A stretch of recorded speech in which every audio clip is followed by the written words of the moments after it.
English Kumarbharti, Standard 10, Lesson 1.2, The Thief's Story by Ruskin Bond. Ruskin Bond, 1934, is an Indian author of British descent. He lives with his adopted family in Landore in Mussoorie, India.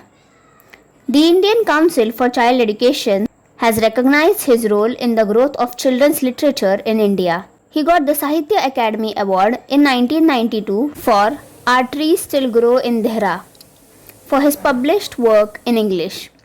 He was awarded the Padma Shri in 1999 and Padma Bhushan in 2014. I was still a thief when I met Anil, and though only 15, I was an experienced and fairly successful hand.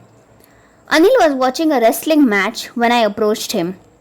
He was about 25, a tall, lean fellow, and he looked easygoing, kind, and simple enough for my purpose. I hadn't had much luck of late and thought I might be able to get into the young man's confidence. "You look a bit of a wrestler yourself," I said. "A little flattery helps in making friends." "So do you," he replied, which put me off for a moment because at that time I was rather thin.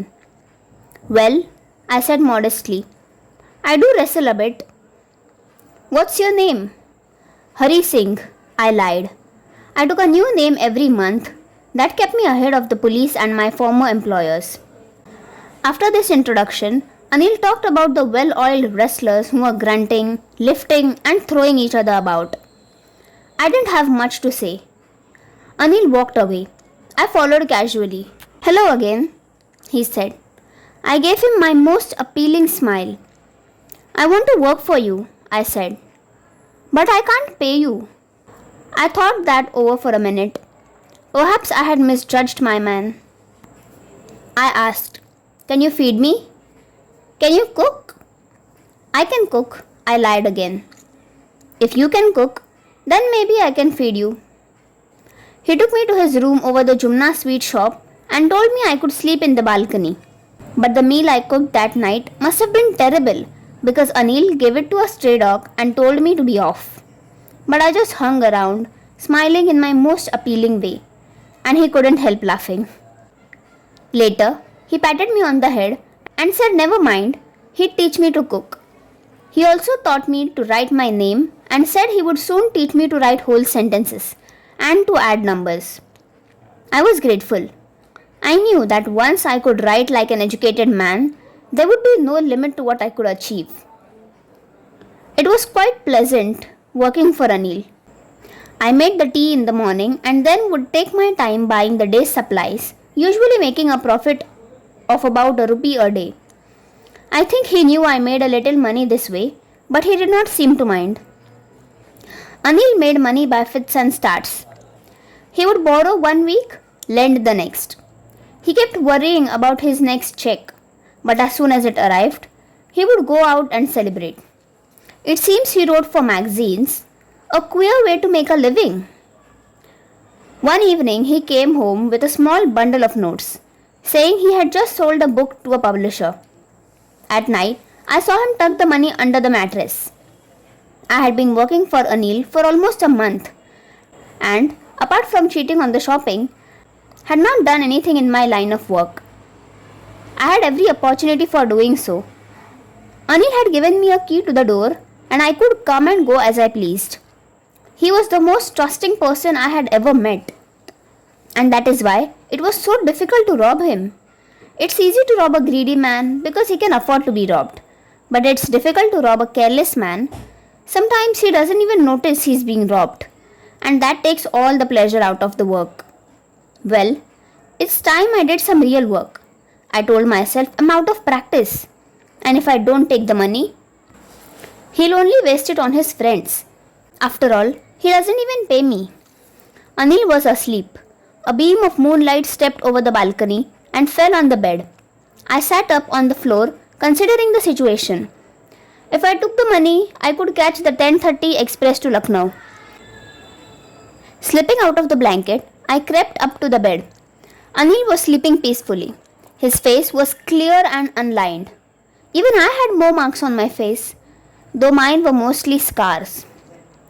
My hand slid under the mattress, searching for the notes. When I found them, I drew them out with a sound. Anil sighed in his sleep and turned on his side towards me. I was startled and quickly crawled out of the room. When I was on the road, I began to run. I had the notes at my waist, held there by the string of my pajamas. I slowed down to a walk and counted the notes. 600 rupees in 50s. I could live like an oil-rich Arab for a week or two. When I reached the station, I did not stop at the ticket office. I had never bought a ticket in my life, but dashed straight to the platform. The Lucknow Express was just moving out. The train had still to pick up speed, and I should have been able to jump into one of the carriages, but I hesitated. For some reason, I can't explain, and I lost the chance to get away. When the train had gone, I found myself standing alone on the deserted platform. I had no idea where to spend the night. I had no friends, believing that friends were more trouble than help, and I did not want to make anyone curious by staying at one of the small hotels near the station. The only person I knew really well was the man I had robbed. Leaving the station, I walked slowly through the bazaar. In my short career as a thief, I had made a study of men's faces when they had lost their goods. The greedy man would show fear, the rich man showed anger, the poor man showed acceptance. But I knew that Anil's face, when he discovered the theft, would show only a touch of sadness, not for the loss of money, but for the loss of trust. I found myself in the Maidan and sat down on a bench. The night was chilly.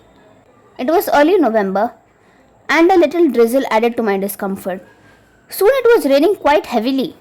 My shirt and pajamas stuck to my skin, and a cold wind blew the rain across my face. I went back to the bazaar and sat down in the shelter of the clock tower. The clock showed midnight. I felt for the notes. They were damp from the rain. Anil's money. In the morning, he would probably have given me 2 or 3 rupees to go to the cinema. But now, I had it all. I couldn't cook his meals, run to the bazaar, or learn to write whole sentences anymore. I had forgotten about them in the excitement of the theft. Whole sentences, I knew, could one day bring me more than a few hundred rupees. It was a simple matter to steal, and sometimes just as simple to be caught. But to be a really big man, a clever and respected man, was something else. I should go back to Anil, I told myself, if only to learn to read and write. I hurried back to the room, feeling very nervous, for it is much easier to steal something than to return it undetected. I opened the door quietly, then stood in the doorway in clouded moonlight. Anil was still asleep. I crept to the head of the bed, and my hand came up with the notes. I felt his breath on my hand. I remained still for a minute. Then my hand found the edge of the mattress and slipped under it with the notes. I awoke late next morning to find that Anil had already made the tea. He stretched out his hand towards me. There was a 50-rupee note between his fingers. My heart sank. I thought I had been discovered. I made some money yesterday, he explained. Now you will be paid regularly. My spirits rose. But when I took the note, I saw it was still wet from the night's rain. Today we'll start writing sentences, he said. He knew, but neither his lips nor his eyes showed anything. I smiled at Anil in my most appealing way, and the smile came by itself without any effort.